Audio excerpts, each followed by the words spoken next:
Halo, saya Gunadi dari Tako. Selamat datang di acara Tako Lab. Senang berjumpa dengan Anda hari ini. Hari ini kita akan berbincang-bincang sedikit dengan Zeta Interior dari Surabaya. Halo Pak Kevin dan Pak Philander, piye kabare Pak? Halo Pak Gunadi, baik-baik Pak. Gimana kabarnya Pak? Baik-baik juga Pak di sini Pak, sehat alhamdulillah. Bagaimana keadaan Surabaya sekarang Pak? Ya pandemi gini masih Pak, sama, ya Pak. masih sama, jaga kesehatan selalu aja Pak. Ya betul. Terima kasih Pak sudah memberikan waktunya untuk berbincang-bincang dengan Bapak-Bapak semua. Oke Pak, Zeta Interior itu kan berawal dari tahun 2017 ya Pak ya. Dan awalnya project dari membuat booth, bazar untuk event-event, sampai project-project komersial yang saat ini Bapak kerjakan. Bisa diceritakan sedikit tidak Pak mengenai awalnya Zeta Interior itu? Bagaimana Pak? Kita awalnya sih dari teman ya, kita ya. Nah, setelah kita lulus kuliah, karena kita memiliki tujuan yang sama, akhirnya kita membentuk tim seperti ini. Gitu. Nah, awalnya sih kita berawal dari Basar ya. Ada Basya Market di Surabaya, lalu kita coba untuk membuat kayak booth-booth untuk outlet baju, booth-booth untuk makanan, dan booth-booth untuk minuman di Basya Market tersebut. Jadi dari bermula awalnya teman kuliah, yang lama itu, yang panjang itu, sampai akhirnya ujungnya di Basya Market, Surabaya Pak? Iya. Oke, baik. Iya. Oke Pak, bisa sharing sedikit nggak Pak untuk proyek komersial Zeta Interior yang telah kerjakan hingga saat ini Pak? Setelah dari Basar itu ya, kita pertama kali sih ngerjainnya Kushiro ya, itu akhir tahun 2017 kalau nggak salah.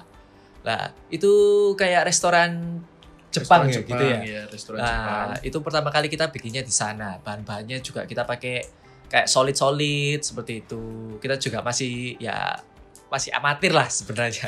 Dalam hari itu juga permulaan semua.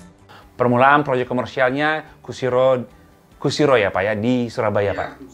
Baik.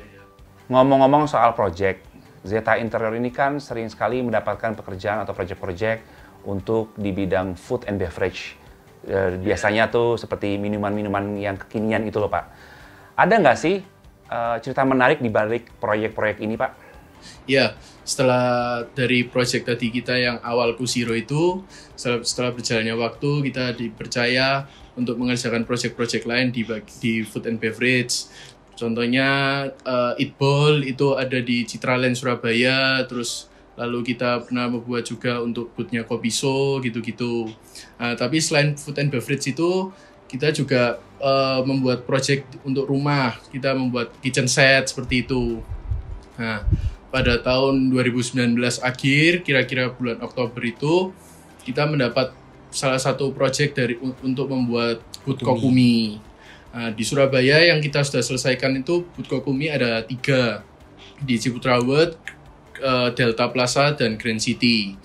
Cuma yang akan kita highlight ini yang Kokumi Delta, karena ini sangat menarik.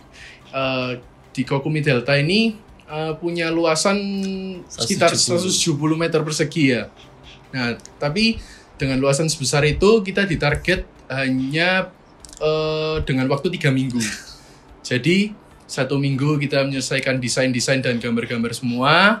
Lalu minggu kedua dan ketiganya kita baru mulai start kerjanya. Jadi deadline-nya sangat tight banget ya Pak, dan tapi karena tim bisa kerja sama dengan baik, maka terselesaikan dengan sempurna ya Pak? Iya, benar. Baik Pak, sekarang saya ingin bertanya sedikit mengenai desain style dari Zeta Interior sendiri itu bagaimana sih Pak? Desain style kita sebenarnya tidak terlalu spesifik ya sebenarnya, karena kita juga ada permintaan klien juga.